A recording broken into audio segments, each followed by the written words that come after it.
Vamos a explicar qué es este útil, qué es este artefacto.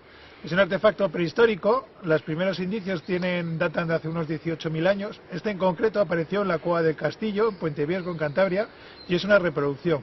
En este caso se ha hecho en asta de ciervo.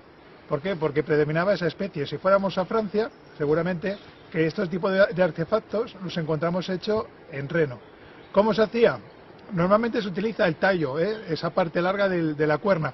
Lo que se hace es ranurar, se extrae lo que es el soporte y posteriormente, con ayuda de un buril, que es un utensilio de sílex que aparece también en los yacimientos arqueológicos, lo que se hace es ranurar y darle una forma.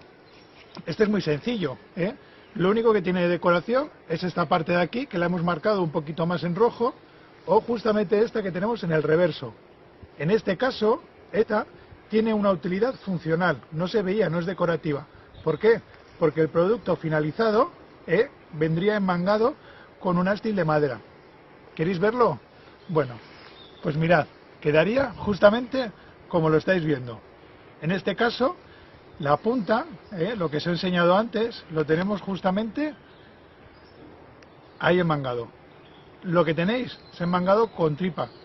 Y en la ligadura, el pegamento que se ha utilizado es abedul, resina y mezcla de ceniza, calentado, y lo que se ha hecho es unir a este ástil, que en este caso hemos utilizado avellano. Realmente no lo sabemos porque no se ha conservado. Tampoco sabemos si estaba decorado. En mi caso, como yo soy muy chulo, lo que he hecho ha sido decorarle y grabarlo, que lo tenemos justamente ahí. Diferentes motivos, y yo según lo voy girando, voy viendo unas, otros...